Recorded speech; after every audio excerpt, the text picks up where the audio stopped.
আমার চেহারা অনেকটা মডেলদের মতো। আমার একটা বয়ফ্রেন্ড ছিল, আর সুন্দরী মেয়েদের বয়ফ্রেন্ড থাকবে এটাই স্বাভাবিক বিষয়। তবে শেষ পর্যায়ে আমার পরিবারের পছন্দ মতো আমাকে বিয়ের পিঁড়িতে বসতে হলো।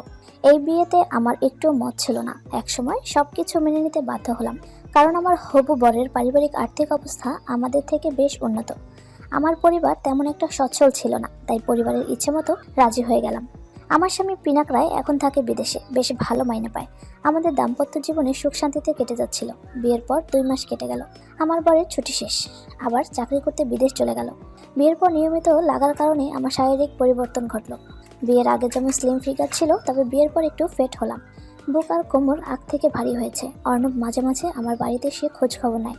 আমি নিজের প্রয়োজনীয় জিনিস কিনতে ওকে সাথে নিয়ে বাজারে যেতাম। আমি প্রচুর কামাকে ছিলাম, তাই একা চলাফেরা কম করতাম। অনেক ছেলেপুলে আমার দিকে অন্যভাবে নজর দিত। মনে হয় একবার পেলেই বাঘের মতো ঝাঁপিয়ে পড়বে। বিয়ের পর বরের ভালোবাসা পেয়ে আমি যেন আরও ক্ষুধার্ত হয়ে উঠেছি।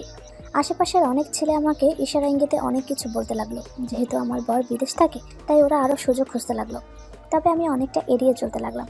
তবে অর্ণব আমার সাইজ প্রথমে জানতে পারলো যেদিন ওকে সাথে নিয়ে জামা কিনতে গেলাম। 38 সাইজ। আমি বরের পরিবারের একমাত্র বউ, তাই আমার শ্বশুর শাশুড়ি সবাই আমাকে খুব যত্ন করে। আমার ভাই অর্ণব মাঝে মধ্যে আমার খোঁজ খবর নিয়ে আমার বাড়িতে আসে। সেই সুবাদে ওকেও ওরা খুব ভালোবাসে।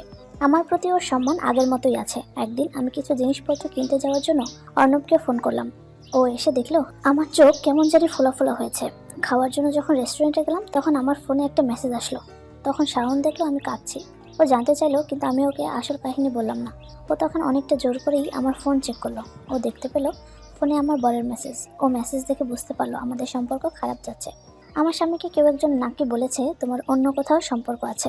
ফোনে অর্ণব আমার কিছু কামুকে ছবি দেখতে পেল, যা দেখে ওর গা শিউরে উঠল। অর্ণব বেশ বড় হয়েছে, এখন সবকিছু বোঝারই বুদ্ধি হয়েছে। ও তখন আমাকে বুঝিয়ে সুঝিয়ে আমাকে বাসায় পৌঁছে দিল। এই ঘটনার কয়েকদিন পর অর্ণব আবার আমার বাসায় আসলো। ও আমার বাড়িতে এসে দেখলো আমার শ্বশুর শাশুড়ি কেউ বাড়িতে নেই। ও ফিরে যেতে চাইলো, কিন্তু আমার জোরাজুরিতেও ও সেই দিন রাত্রে থাকতে বাধ্য হলো। আর এই দিন ঘটে গেল এক স্মরণীয় ঘটনা। মোটামুটি বেশ ভালো মন্দ খাবার রান্না করলাম। খাবার খেয়ে আমি আমার রুমে শুয়ে পড়লাম। ও রাতের বেলা আমার রুমে এসে দেখলো আমি ফুপিয়ে ফুপিয়ে কাঁদছি। আসলে তখন ওর দুলাভাইয়ের সাথে আমার ঝগড়া হয়েছিল। আমি ওকে দেখে জড়িয়ে ধরে কাঁদতে শুরু করলাম। অনেকক্ষণ এভাবেই থাকলাম। এই প্রথম আমি ওকে জড়িয়ে ধরলাম। এতে ওর অন্যরকম শিহরণ জাগলো। একসময় আমি ওর তালে তাল দিতে লাগলাম। এক পর্যায়ে টি শার্ট সরে ফেললাম। হঠাৎ দুজনে কেমন জানি ক্ষুধার্ত হয়ে গেলাম।